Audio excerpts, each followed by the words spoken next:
addresses the nation. Mr. President.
Fellow Nigerians, today we celebrate democracy and the enduring Nigerian spirit. For 27 unbroken years, since May 29, 1999, Nigerians have chosen their leaders through the ballot, witnessed peaceful transition of power, and resolved disagreement in courtrooms and legislative chambers, not through violence. We have experienced the longest stretch of civilian rule in our history. Our democracy is not perfect, but it is ours, and we must continue to defend and strengthen it. In the coming days, Ekiti and Osun states will hold elections. I urge INEC, security agencies, and all parties to ensure these polls are peaceful and credible. Democracy fails when citizens doubt the process. To our National Assembly, judiciary, the press, and civil society, you are the guardrails of our republic. Criticize me, disagree with me, but never stop believing in Nigeria. To our young people, Nigeria is your home and your future. Build here, code here, work here, and vote here.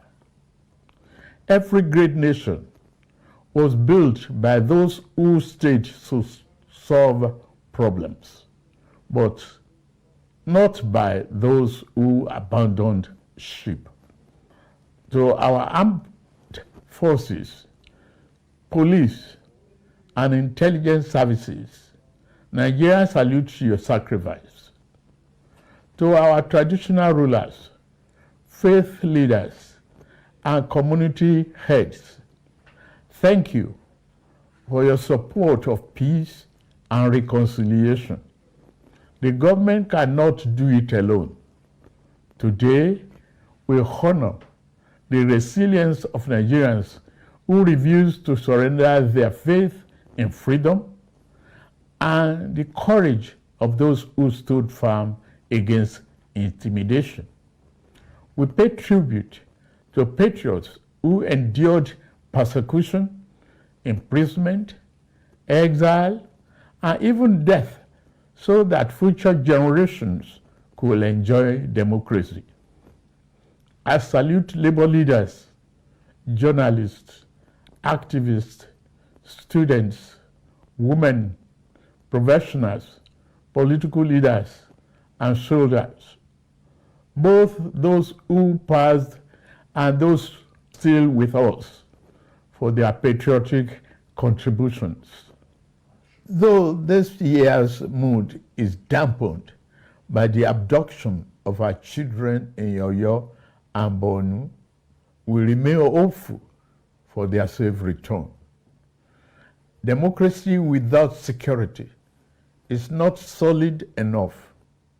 That is why this administration has chosen both kinetic and non-kinetic strategies to restore peace, declared a security emergency, and approved the recruitment of 50,000 new police officers and thousands of military recruits.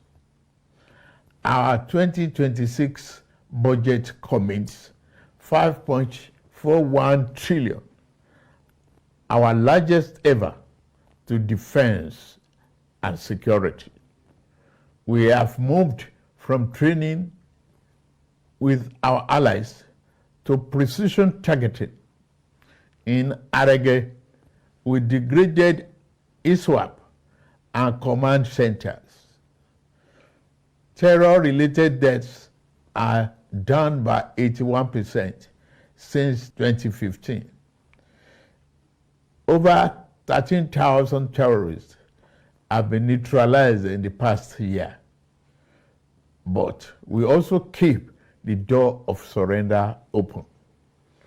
Over 124,000 fighters and dependents have laid down arms since 2023.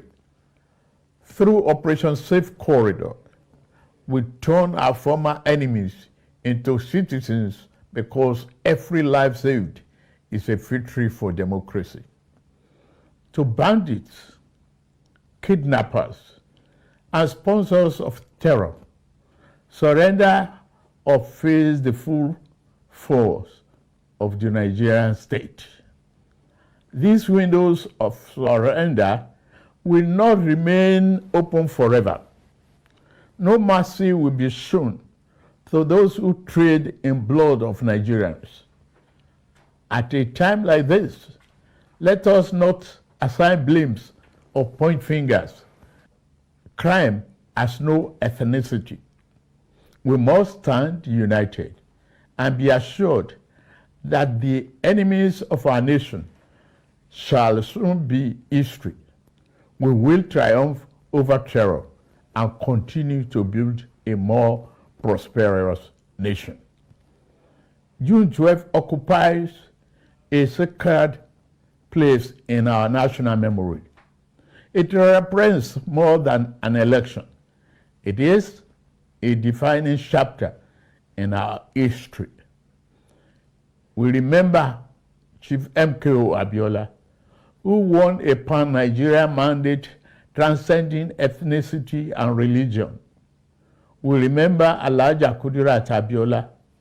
We also remember Chief Ganifa Emi, Chief Bola Ige, Chief Alfred Rwani, and Pa Abraham Adesoya, Chief Anthony Enahoro, Alhaji Balarabe Musa, Commodore Dan Suleiman, Beko Ransom Kuti, Franco Kori, Arthur Nwanko, Chima Obani, Shehu Musa Yar'Adua, and the many other heroes and heroines of democracy whose sacrifices helped secure the freedom we enjoy today. As beneficiaries of their struggle, we have a duty to strengthen and deepen the democratic institutions for which they fought. The greatest tribute we can pay is to build a Nigeria where freedom is protected, justice is upheld, opportunity is expanded, and government is accountable. June 12, 1993, revealed the possibility of a true Nigerian nation. The heroes of June 12 secured political freedom. Our challenge is to secure economic freedom. Democracy must be felt in the quality of people's lives, in opportunities for youth, in prosperous farmers, successful entrepreneurs, and the dignity of our workers. The reforms we are undertaking were not chosen for ease, but for necessity. 3 years ago, our public finances were under severe strain. Investment was discouraged, and economic uncertainty threatened our future. We chose to act, embracing reforms to advance Nigerians' economic freedom. Since 2023, our reforms have restored stability and credibility to economic management. Federation revenues have risen, providing state and local governments with more resources for infrastructure, education, health care, and security. Fiscal transparency has improved. Leakage has been reduced,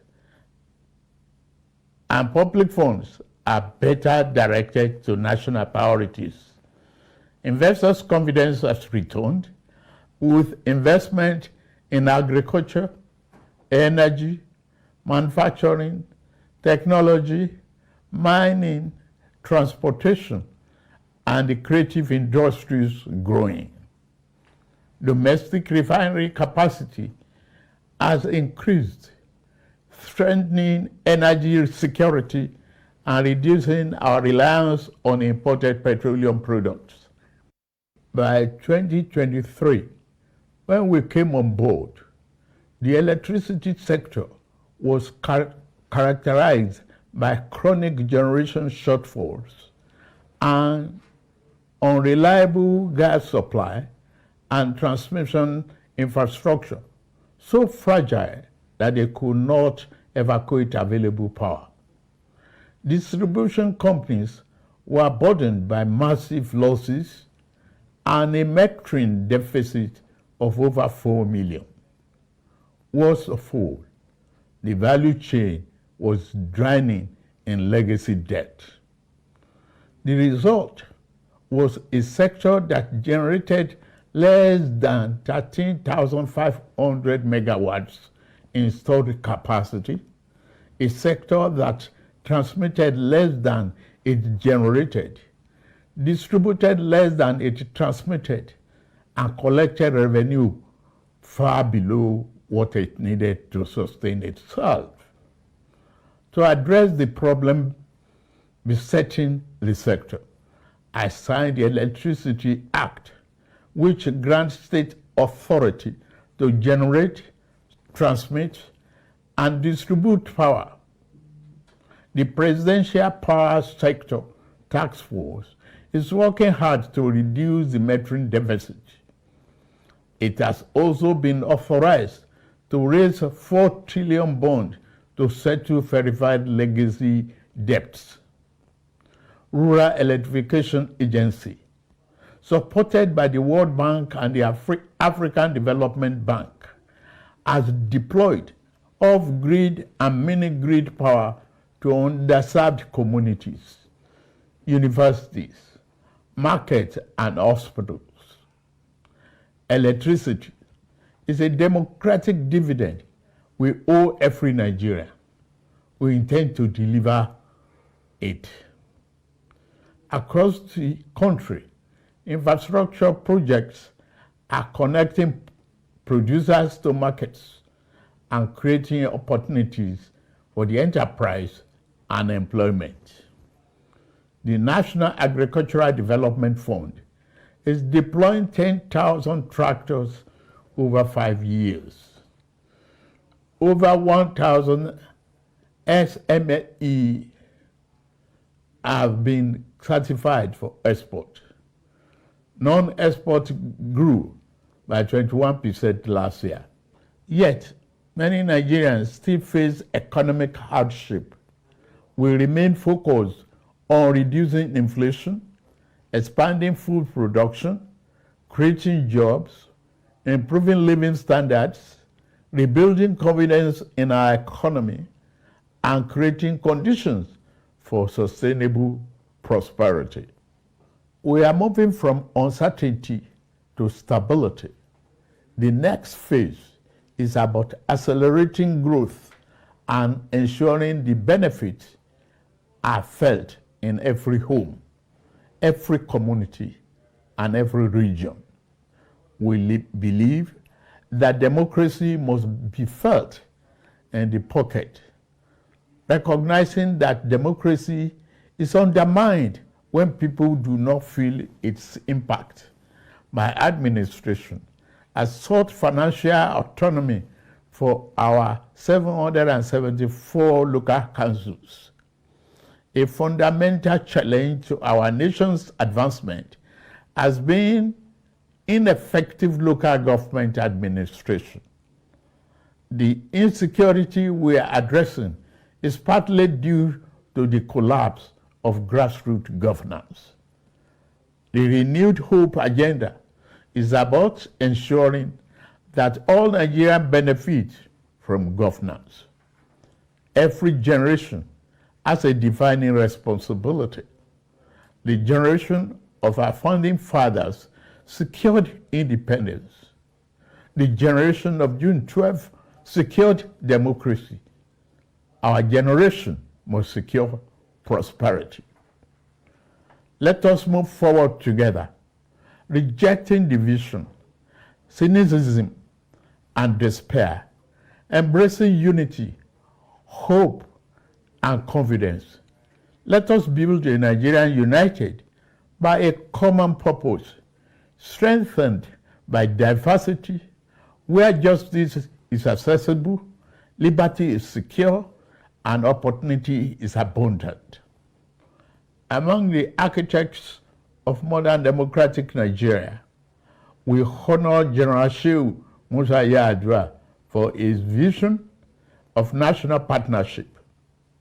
In recognition of his contributions, the federal government has approved the refertilization and renaming of the completed Institute of Petroleum Studies, Kaduna, as the General Musa Yar'Adua University of Geological Sciences and Engineering Technology.